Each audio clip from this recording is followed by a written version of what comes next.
নমস্কার বন্ধুরা, mister and Mrs cooking আরে তোমাদের সকলকে জানাই আরও একবার স্বাগত। আজকে চলে এসেছি দুর্দান্ত স্বাদে একদম ইউনিক পাবদা মাছের একটা রেসিপি। খুব সহজ পদ্ধতিতে আর খুব কম টাইমের মধ্যে তোমরা ঝটপট এরকম একটা সুস্বাদু পাবদা মাছের রেসিপি বানিয়ে ফেলতে পারবে, আর যা দিয়ে কিন্তু তোমাদের এক থালা ভাত নিমেষেই উঠে যাবে। কিভাবে বানাবে তার জন্য কিন্তু সাথে থাকতে হবে ভিডিওটা, আর অবশ্যই পুরো ভিডিওটা দেখতে হবে। চলো দেখে নেওয়া যাক আজকের রেসিপি।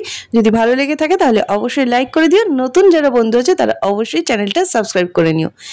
এই রেসিপিটা বানাতে আমাদের লাগছে এখানে পাবদা মাছ, আর পাবদা মাছগুলোকে আমরা ভালো করে নুন আর হলুদ দিয়ে মাখিয়ে নেব। আমরা দেখো যেমন আমরা ঘরোয়া যে নুন আর হলুদ দিয়ে মাছগুলোকে মাখিয়ে নিই তেমনভাবেই কিন্তু এখানে আমরা মাখিয়ে নিচ্ছি। ভালোভাবে মাখিয়ে নেওয়ার পরে পাবদা মাছগুলোকে আমরা কিন্তু এইটাকে তেলে ভেজে নেব। এর মধ্যে আর কিছু ব্যবহার করলাম না। এরপরে আমরা গ্যাসটাকে জ্বালিয়ে নিয়ে কড়ার মধ্যে দিয়ে দিচ্ছি সর্ষের তেল।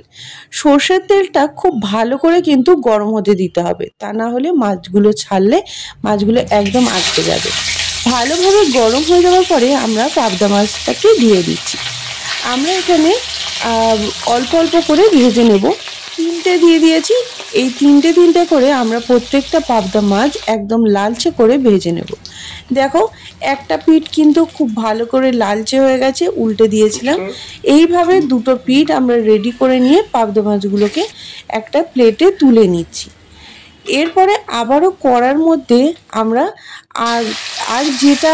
যে কটা রয়েছে সেইভাবে একটা করে আমরা একইভাবে ভেজে নেব। যতক্ষণে পাবদা মাছটাকে ভেজে নিচ্ছি তার মধ্যে আমরা একটা মশলা এখানে রেডি করব। নিয়েছি কিছু কাজু বাদাম আর নিয়েছি চালমগজ। কাজু বাদাম, চালমগজ আর লাগছে এখানে কাঁচা তিলটাকে কিন্তু কড়ার মধ্যে কোনো রকম ড্রাই রোস্ট করে নিইনি। এর মধ্যে এই কাঁচা তিলটা ব্যবহার করলে দেখবে খেতে খুব সুন্দর লাগবে আর ফ্লেভারটা দুর্দান্ত আসবে। এটাকে প্রথমে এমনি শুকনো একবার গুঁড়িয়ে নিয়ে তারপরে কিন্তু জল দিয়ে এরকম মিহি একটা সুন্দর পেস্ট করে নিয়েছি। দেখো এদিকে আমাদের মাছগুলো সমস্তটাই ভাজা হয়ে গেছে। সমস্ত মাছগুলোকে ভেজে একটা প্লেটের মধ্যে তুলে রেখে দিয়েছি। এরপরে ওই কড়াইতেই আমরা কিন্তু ওই তেলের মধ্যেই রান্নাটা সেরে নেব। তার মধ্যে আমরা এখানে তার আগে কেটে নিচ্ছি পেঁয়াজগুলোকে ঠিক এইরকম সরু সরু করে ছোট করে কেটে নিতে হবে। এর মধ্যে পেঁয়াজ বাটা কিন্তু ইউজ করছি না, এরকম ছোট করে কেটে নিলে এই রান্নাতে টেস্টটা কিন্তু ভালো আসবে। আর একদম ছোট আর ঝিরি করে কি করে পেঁয়াজ কাটবে তোমরা যদি এইভাবে কেটে নাও তাহলে কিন্তু দেখবে খুব সহজেই একদম ঝিরি আর ছোট করে পেঁয়াজগুলোকে কেটে নিতে পারবে। দেখো ঠিক এই রকম ছোট করে, যেমন আমরা এটা গ্রেটারের সাহায্যে ঠিক এরকম ছোট করে চপারের সাহায্যে কেটে নিই, ঠিক এরকমভাবেই কিন্তু সহজেই তোমরা কেটে নিতে পারবে। কাটা হয়ে গেলে এর মধ্যে দিয়ে দিচ্ছি কালো জিরে ফোড়নে দিচ্ছি কালো জিরে, আর দিয়ে দেবো রসুন। কালো জিরে রসুনটাকে খুব ভালো করে তেলের মধ্যে যাতে একটা সুন্দর গন্ধ বেরোয় সেরকম লালচে করে কিন্তু রসুনটা ভেজে নিতে হবে। আর এর মধ্যে দিয়ে দিয়েছি দুটো কাঁচা লঙ্কা। এখানে আমি শুকনো লঙ্কার ব্যবহার করিনি, কাঁচা লঙ্কাটাই এর মধ্যে কিন্তু ভালো লাগবে। দিয়ে দিচ্ছি একদম ছোট করে কেটে রাখা পেঁয়াজ। এখানে আমি পেঁয়াজ দুটো নিয়েছিলাম। দেওয়ার পরে এটাকে খুব ভালো করে তেলের সাথে কষিয়ে নিতে হবে যাতে সমস্তটা থেকে কাঁচা গন্ধ বেরিয়ে যায় আর একটু লালচে মতো হয়ে আসে। একদম হালকা একটা ব্রাউন কালার চলে আসলেই এর মধ্যে আমরা দিয়ে দেবো কিছু ঘরোয়া মশলা। দিয়ে দিচ্ছি হলুদ, আর দিয়ে দেবো এর মধ্যে কাশ্মীর রেড চিলি পাউডার, কালারটাকে সুন্দর আসার জন্য, সম্পূর্ণ অপশনাল, তোমরা যদি না চাও নাও দিতে পারো।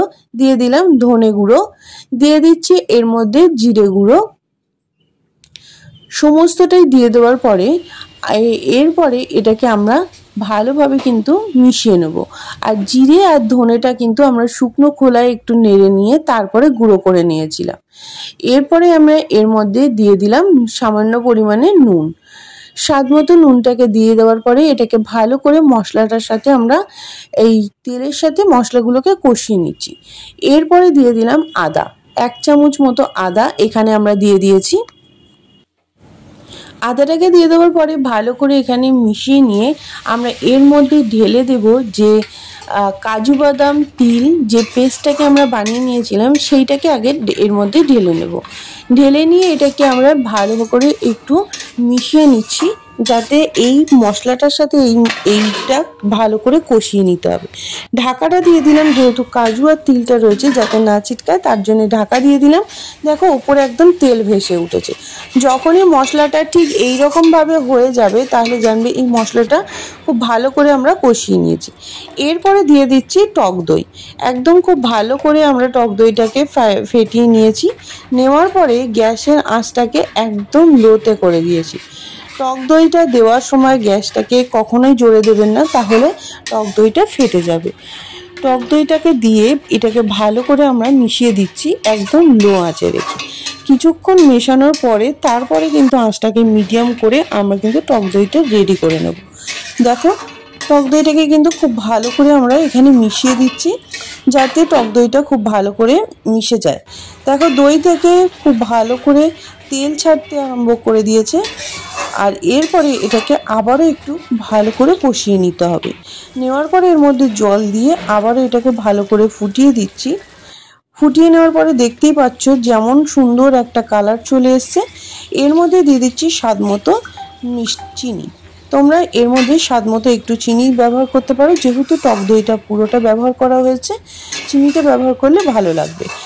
এটাকে ভালো করে ফুটতে দেব আমরা আরও কিছুক্ষণ। ফুটে গেলে এর মধ্যে দিয়ে দেব যে মাছগুলোকে ভেজে রেখে দিয়েছিলাম, সেই মাছগুলোকে দিয়ে দেব।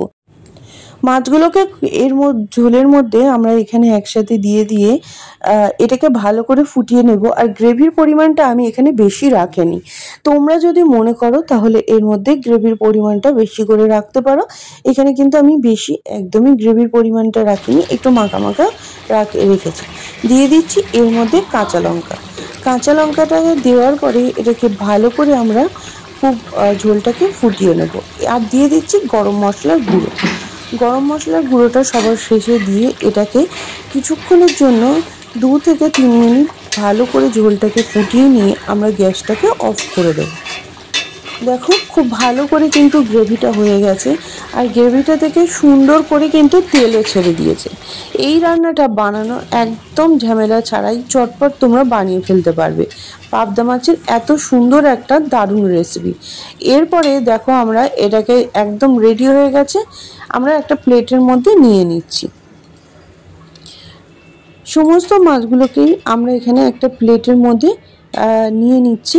আর দেখো একদম দেখতে লাগছে না যে কোনো রকম সর্ষে বাটা বা এরকম কোনো, সেটা কিন্তু সর্ষে বাটা ছাড়াও তোমরা এইরকম ধরনের দুর্দান্ত স্বাদের একটা মাছের রেসিপি বাড়িতে ঝটপট বানিয়ে নিতে পারো, আর খেতে হয় অসাধারণ। অবশ্যই বাড়িতে একদিন হলেও ট্রাই করো, খেতে কিন্তু দুর্দান্ত লাগে। আর খুব কম টাইমের মধ্যেই তোমরা এরকম কোনো রকম ঝামেলা ছাড়াই বানিয়ে ফেলতে পারবে এইরকম একটা পাবদার রেসিপি। আর কেমন লাগলো কমেন্টের মাধ্যমে আমাকে জানাতে একদমই ভুলো না। যারা নতুন বন্ধু আছে এখনো পর্যন্ত আমার চ্যানেলটাকে সাবস্ক্রাইব করোনি, কোনো রকম চিন্তা না করেই চ্যানেলটা সাবস্ক্রাইব করে নাও। পাশে থাকা বেল আইকনটা ক্লিক করতে একদম ভুলো না। আবারও দেখা হচ্ছে পরবর্তী কোনো ভিডিওতে কোনো নতুন রেসিপি নিয়ে। তোমাদের জন্য থাকছে দারুণ স্বাদের দুর্দান্ত রেসিপি, তা অবশ্যই তোমরা দেখতে থাকো আর সাথে থাকো। যদি ভালো লাগে তাহলে অবশ্যই একটা লাইক করে দিও। আজকের মতো রেসিপি পর্যন্তই, ততক্ষণে তোমরা ভালো থেকো, সুস্থ থেকো। দেখা হচ্ছে পরবর্তী ভিডিওতে।